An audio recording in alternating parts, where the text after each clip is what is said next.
Hi friends, ఈరోజు అయితే మనం ఎస్కోట్ దగ్గరలో ఉన్నటువంటి వినాయకపల్లి గ్రామంలో అయితే ఉన్నాము.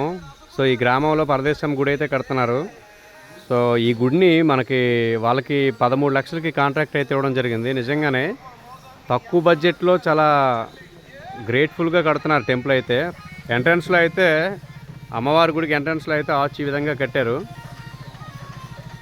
తర్వాత లోపలికి వెళ్ళి చూద్దాం మనం ఇప్పుడు.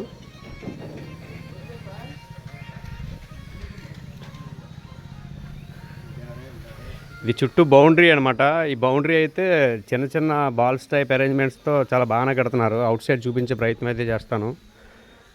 సో ఇదైతే అమ్మవారికి ఎంట్రన్స్లో పోతురాజుకి ఇటువంటి నిర్మాణం అయితే చేశారు. లైక్ గాలిగోపురం మాదిరి ఉపాలయం మాదిరిగానే ఉంది చూడడానికి. చూడండి.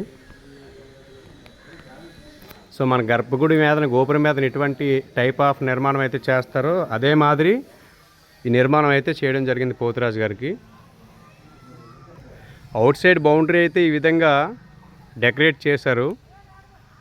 సో ఇది గుడికి ఎంట్రన్స్. పైన అయితే నవదుర్గలు ఇలా పరదేశమ్మ తర్వాత దుర్గమ్మ అంశలు 2 విగ్రహాలు అయితే చేయడం జరిగింది. సూపర్గా చేశారు.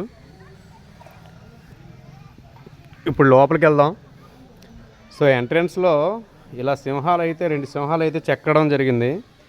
సింహాల డిజైన్ కూడా చాలా బాగానే చేశారు.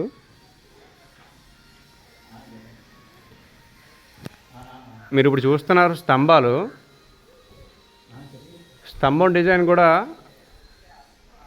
మేబీ రీజనబుల్ రేట్లోనే చేసి ఉంటారు. ఎందుకంటే తక్కువ రేట్లోనే డిజైన్స్ కూడా చాలా అద్భుతంగా అయితే చేశారు. చూడండి. సో ఈ టెంపుల్కి అయితే మొత్తం ఓవరాల్గా 6 స్తంభాలు అయితే చేశారు. ఇది ఫ్లవర్.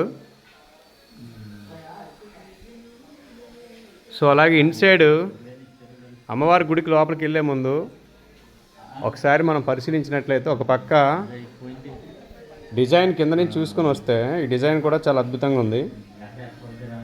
సో ఇక్కడ వినాయకుడి విగ్రహం అయితే పెట్టారు స్టాండింగ్ పొజిషన్లో. సో గుమ్మం అయితే రాజగుమ్మం అయితే పెట్టారు. సో లోపల అయితే ఇటువైపు ఈయన సుబ్రహ్మణ్య స్వామి అనుకుంటా. చూడండి. సో అమ్మవారు అయితే చాలా హైట్లో ఉన్నారు. మీరు చూస్తున్నారు అమ్మవారికి లెఫ్ట్ అండ్ రైట్ సింహాలు ఉన్నాయి. కిందన ఒక రాక్షసుని విగ్రహం అయితే ఉంది. ఒక చేతిలో కత్తి, ఒక చేతిలో కుంకుమ భరణ, ఒక చేతిలో టమరకం, ఒక చేతిలో త్రిశూలం అయితే ఉంది. అమ్మవారి విగ్రహం మాత్రం రూప్ అయితే చాలా బాగానే ఉంది. పెయింటింగ్స్ కళ్ళు మొత్తం వేసిన తర్వాత చాలా అద్భుతంగా అయితే అవుతుంది. పైన టాప్ చూడండి ఒకసారి. టాప్ అయితే ఈ విధంగా ఉంది. సో చుట్టూ గ్రానైట్స్తో ఈ విధంగా చేశారు. ఇక్కడైతే మనకి ఇక్కడ స్విచ్ బోర్డ్, ఇక్కడ ఒక స్విచ్ బోర్డ్ వచ్చింది. తర్వాత సో ఇక్కడ 2 పాయింట్స్ ఉన్నాయి. ఈ విధంగా ఇక్కడ 2 ఎలక్ట్రికల్ పాయింట్స్ ఉన్నాయి. మొత్తం బయట అయితే ఈ విధంగా ఉంది మండపం. చూడండి. మండపం కూడా చాలా అద్భుతంగా డిజైన్ చేశారు. సో ఇక్కడైతే పోతురాజు విగ్రహం అయితే మనకు కనిపిస్తుంది. ఇంకా పెట్టలేదు. సిట్టింగ్ పొజిషన్లో ఉంది కానీ బట్ పెట్టలేదు. సో ఇది డైరెక్ట్గా మేబీ ప్రింట్ అనుకుంటా. ఇది అవుట్ సైడ్ చూద్దాం ఒకసారి గర్భగుడి.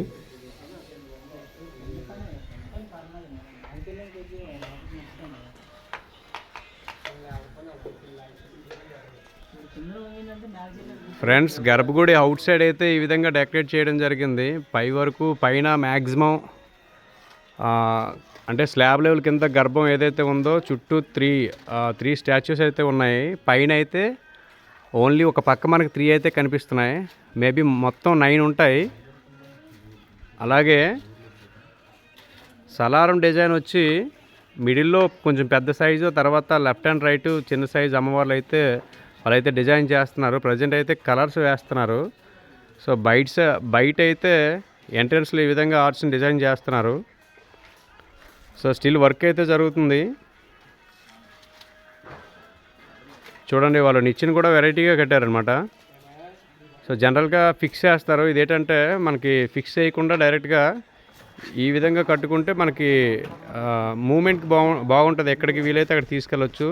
ఆ విధంగా సెట్ చేసుకున్నారు వాళ్ళు. సో అవుట్ సైడ్ మొత్తం చూపిస్తాను ఇప్పుడు మీకు.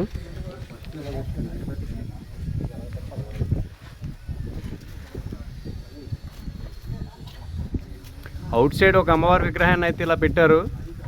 సో ఈ అమ్మవారు కూడా డిజైన్ చాలా బాగా వచ్చింది. మేబీ ప్రింట్ అనుకుంటా ఇది.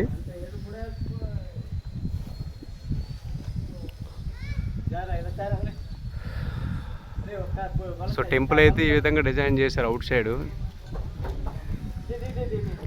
మ్యాక్సిమం టెంపుల్ పెద్దగానే కనిపిస్తుంది. బట్ ఏంటంటే సో ఈ ఎడ్జ్ పాయింట్లు ఇంకా ఫినిషింగ్ అవ్వాలన్నట్టుంది, కలర్ వేయలేదు. సో అదొకటే మైనస్ కనిపిస్తుంది, మిగతాదంతా బాగానే ఉంది. చూశారు కదా.